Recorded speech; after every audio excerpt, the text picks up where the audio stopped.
Hello folks, this is David Krug and I teach accounting, and I'm happy to be creating this video for you today. And the subject that we are going to talk about today is I specifically want to talk to you about budgets. Now budgets can sometimes be, or budgeting can sometimes be a difficult task for students because what they do is they try to memorize what all the budgets look like. What I want to teach you how to do is how to derive the budgets, okay? So you memorize the process, not just what a budget looks like. And specifically what I'm going to teach you today will be useful for doing production budgets, purchasing budgets, and direct material budgets. There might be some others that this comes in that is also useful for, such as a cash budget, but mainly these right here. Now I want you to focus on the concept of critical analysis as we do this. Critical analysis is the ability to approach a problem, view it from different angles, solve the problem, and then be able to communicate the problem. So it's not just calculating numbers, but it is communicating it.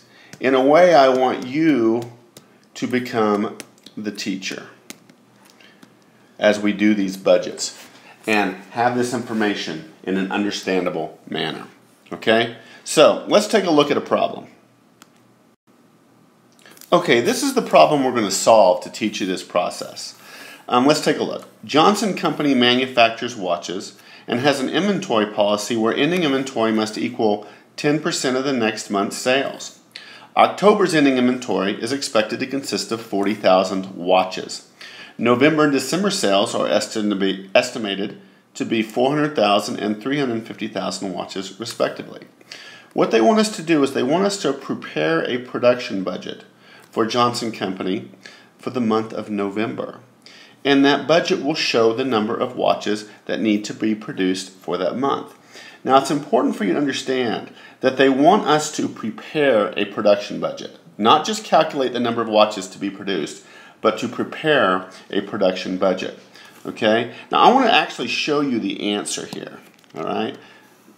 There is the answer.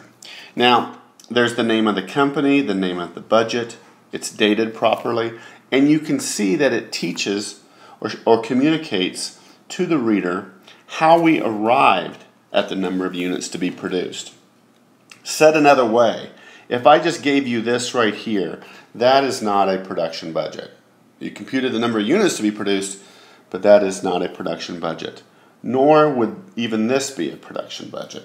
Because if you just found that laying somewhere, you wouldn't know what that is. This is a production budget. And that's what I want to teach you how to do. Now some students will just try to memorize this. Now I want to teach you how to derive it. Okay? So let's go ahead and do this. I want to focus on a relationship that you will see a lot in accounting. Namely, that the beginning of something plus what comes in minus what goes out equals the end of something. Okay? Now, for this problem, that would be this. We are looking at the beginning inventory of watches. Now, how does this company get more watches in its inventory? Well, they don't purchase them. They're a manufacturer. So what they do is they produce them. So the beginning inventory of watches plus the production of watches. Now how does their inventory of watches decrease? Well, that's when they sell them. So that would be minus the sales of watches. Okay? And that equals the ending inventory of watches. Now you're going to see this relationship a lot in accounting. For example, think of a checking account. You have your beginning balance of cash for the month, plus what comes in, what deposits you make. Your cash balance will be decreased by your payments or disbursements or withdrawals, and that equals your ending balance of cash. Now we define that relationship for this specific problem. Well, what do we do next? The next thing I want to do is rewrite this equation, and I want to do it horizontally.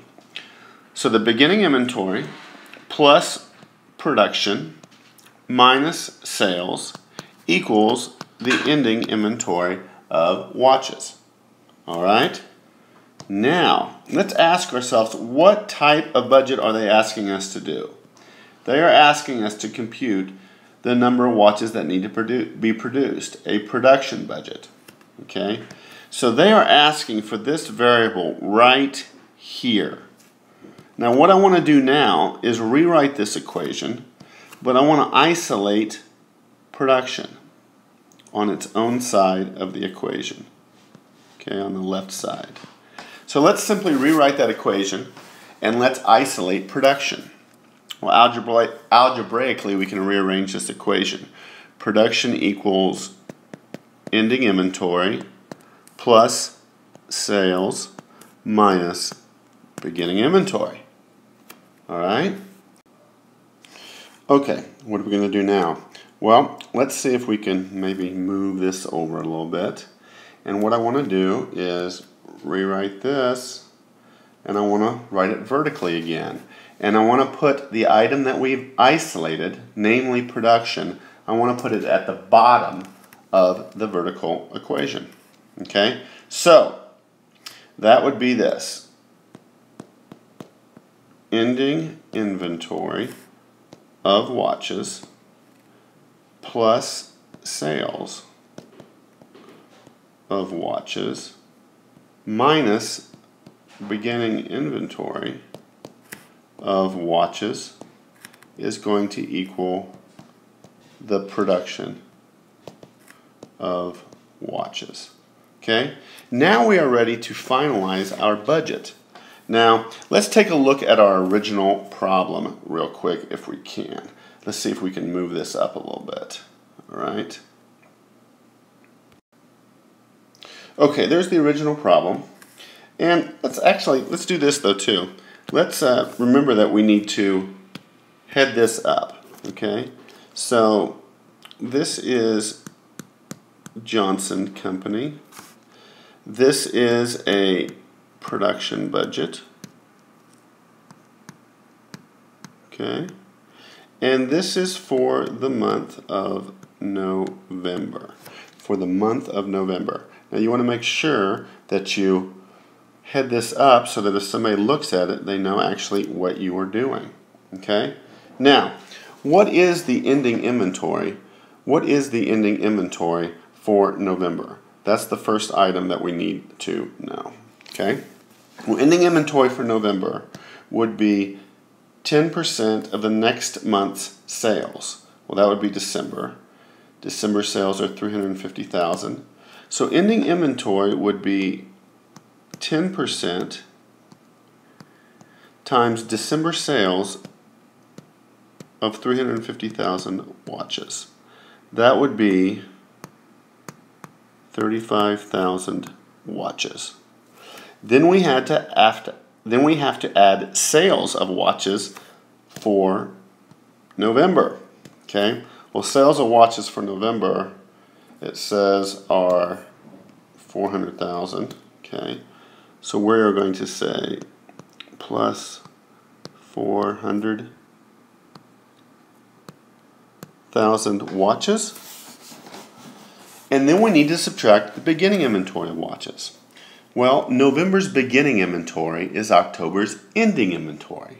And October's ending inventory needed to be 10% of the next month's sales, which would have been 10% of November's sales. So we're going to subtract 10% of 400,000, which is 40,000 watches. And this arrives at our production of watches of 395,000 watches. We have now computed this answer. And let's compare it now to the budget that I showed you at the very beginning.